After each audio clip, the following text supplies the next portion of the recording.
Oh, this is gonna be so bad. Okay. All right, first video on YouTube. Okay. I want to talk about fascism.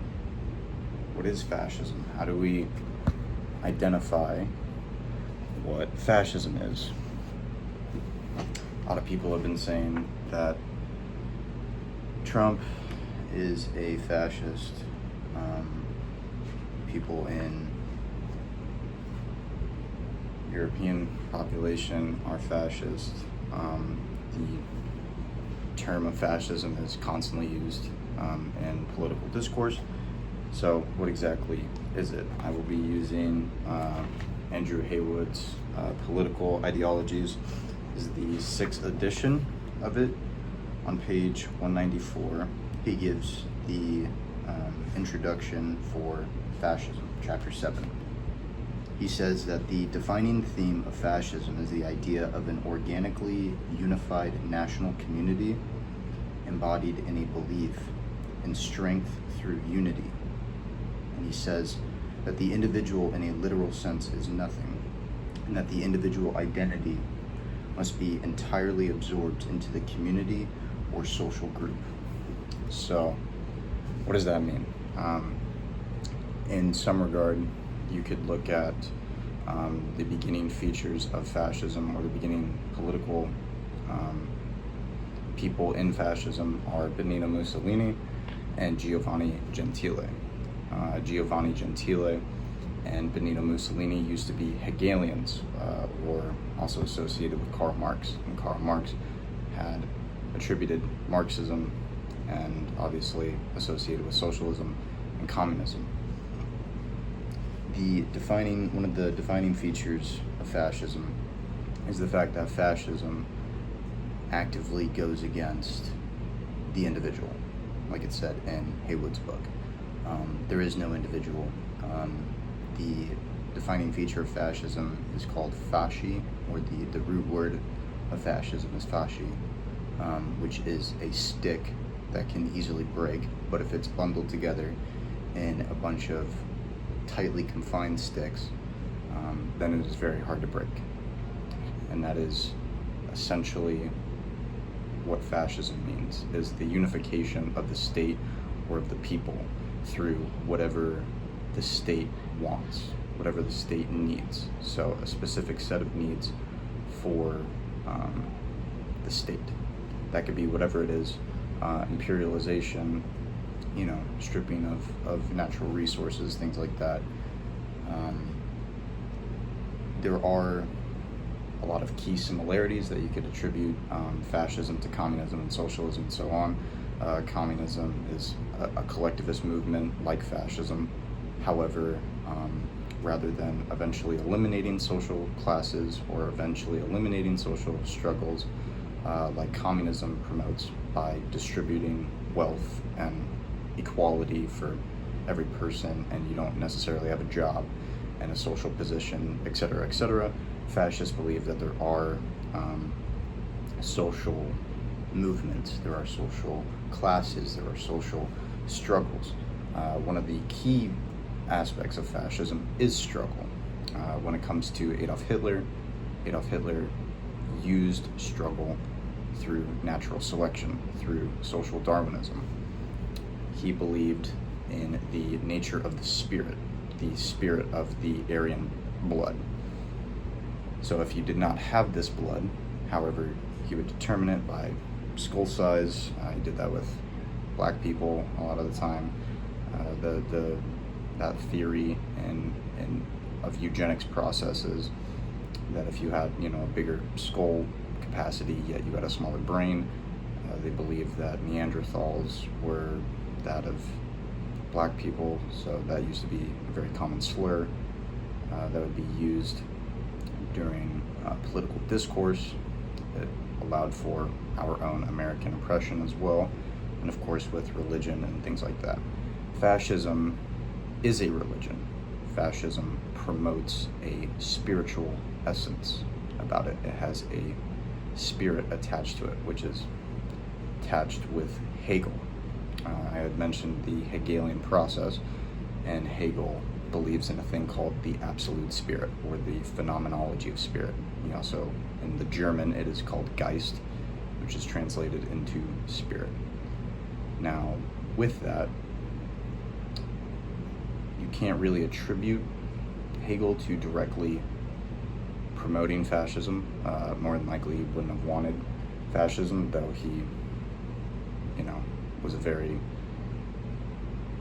prominent figure when it came to those sorts of ideas. Same with Nietzsche of proto-fascism. He did, both of them had advocated for Napoleon's reign in the French Revolution. After the French Revolution, then of course crowning himself above. And then you have the idea of the Übermensch, the Superman or Overman, however you want to pronounce it, for Friedrich Nietzsche, which is a man of divine or spiritualistic power.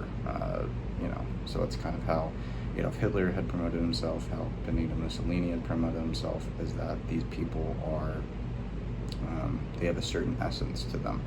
They have a spiritual benefactor. They're better than other people. They're allowed to, they can promote all of these sorts of ideas of their nation. It's like a prophet. Think of it like a prophet. Like you have a prophet Daniel, or Isaiah or Jeremiah or something like that. And instead of the divinity coming from God, like you could still think of it like that, because a lot of them still deeply believed in God, but they also believed just naturally through an evolutionary standpoint that they were somehow better. So through fascism of Nazism, you can see that through the Aryan race. You can see that through Hitler genuinely believing that he was superior, that his people were superior, and that the German people needed to actively suppress Jewish people and anyone who did not belong to them because of a spiritual battle. Kind of a similar point with Benito Mussolini. Benito Mussolini believed that the Romans, the Roman spiritual culture and their essence needed to be brought back to Italy, which is why they were failing. A core way that fascism even manifests itself is really through desperation of the people. So if people are desperate, if people need a scapegoat or someone to usher in blame, then they will turn to fascism as a group. It is a populist movement.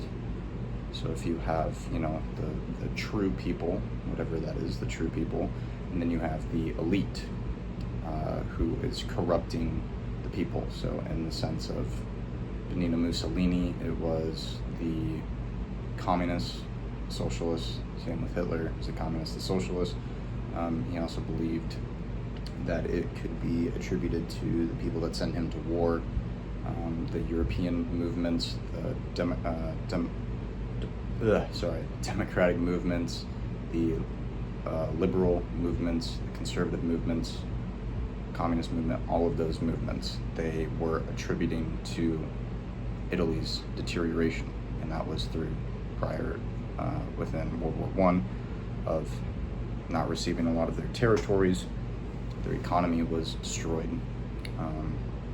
That could then, of course, be attributed to Hitler with the Treaty of Versailles, things like that. So how does this apply to, say, the United States? Well, for the United States, Donald Trump has said very, very similar things. Trump has talked actively about the neo-Marxists, the neocons, the communists, the socialists, how they are, radicalizing themselves on the Democratic left and promoting woke ideology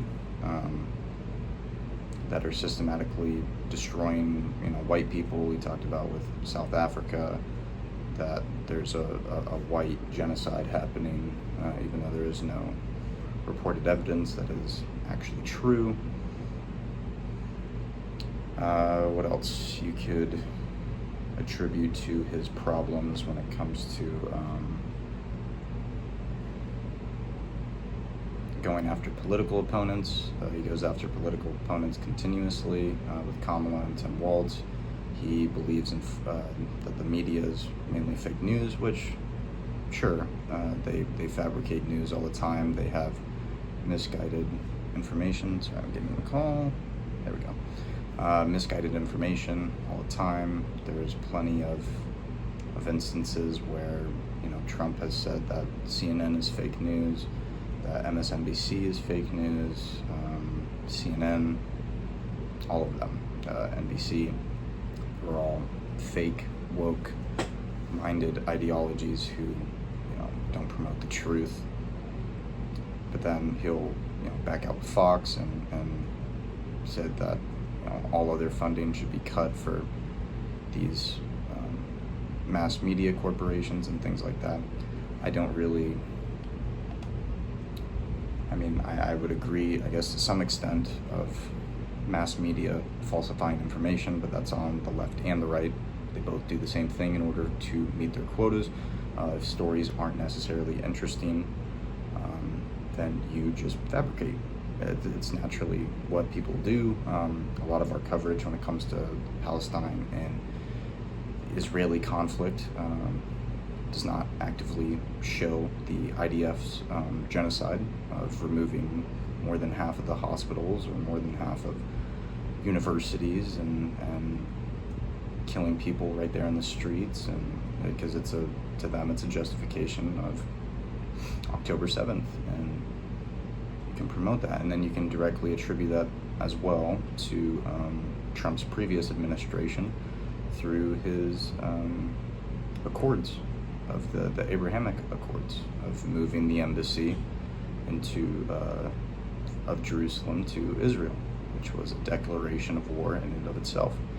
Of course, I'm not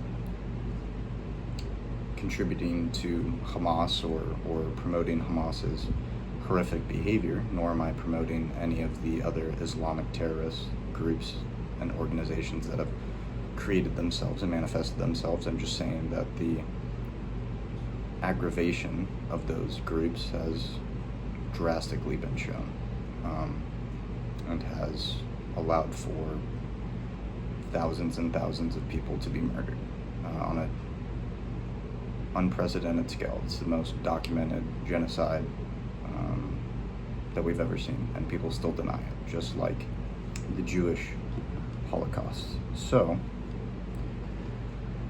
with that being said, is Trump a fascist? I would say probably yes. Yes. He has an idealistic view of the past. He promotes himself through the Gilded Age. He's talked about, William McKinley. William McKinley through the tariffs, saying that the Gilded Age of the time of 1870 to around the turn of the 1900s was the best period of American prosperity when it came to wealth, even though more than half of the population was considered poor and lower class. There was really no middle class, and middle class didn't really exist until around the 40s. Even then, it was, we obviously, because we had promoted so much agricultural production and things like that, which had been able to attribute to even any sort of increase of economic wealth. And then, of course, you see economic inequality and economic disparity when it came to JP Morgan, or Rockefeller, or Cornelius Vanderbilt, General Electric, things like these giant monopolistic corporations that created themselves through laissez-faire economics, which laissez-faire economics is just the attribution of individuality. So basically, whoever gets there first, no governmental regulation, limited but strong government, those sorts of things, up until Roosevelt, Teddy Roosevelt, who then created the Anti-Sherman Trust Act to break up monopolistic businesses. Of course, it backfired because we still have monopolistic businesses today and we don't really regulate them. And now the government has fully monopolized with corporations, and you can see that through the military-industrial complex of sending, millions and millions of people to war through, Boeing, Lockheed Martin, General Electric, those sorts of militaristic companies that the United States profits off of. And you can see that with Donald Trump siding with Boeing to, for the F-47, the bombing of Yemen, the moving to what I think now we have a deficit, or we have a budget spending of the for the Department of Defense to $1 trillion now, rather than 800 billion. So that's great. But I mean, these are common themes for fascists: the imperialization, conquering, believing that your nation's systematically better than other nations, having an anti-rationalistic thinking, a spiritualistic thinking, believing in a mystical sense of your past, believing spiritually or ethically or morally that you're better than other nations across the world, and of course saying that, the increase of territory, that Canada should, dissolve its citizenship and become a United States state or province as the 51st state. So, of course, that is for economic reasons, to believe that they are prospering their nation and things like that. Because we are, the amount of tariffs that we put on, or are planning to also enforce on China and other nations, France, Italy, Spain, all these other nations, Canada, Mexico. But while he systematically gives more and more tax cuts to billionaire and corporations, so then they can make it seem like the nation is prospering, like the nation is being built up. But of course it is not. Millions and millions of people are going to lose Medicare, lose Medicaid. VA funding will be disintegrated greatly. I'm on FAFSA for school. I go to MCC, and I know that it will greatly impact. It's already greatly impacted me. I've already seen the problems that it causes with whether or not I can get such and such amount of money, even though I put like I haven't worked, or that I was potentially homeless with me and my family a couple of years ago, and they don't even know if they'll get back to me because so many people are there, or the problems that Trump is causing with Harvard, saying that they're promoting anti-Semitism, or because they don't support Israel, or they promote woke mind ideologies. Again, back to communism and socialism, a very constant, continuous theme from fascism, because fascism is derived from communism and socialism, where it tries to separate itself, because they do have distinct characteristics, but they are both collectivist ideologies. So,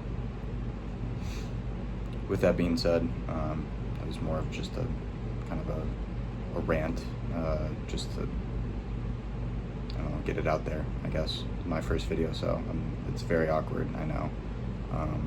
I'll keep working on it.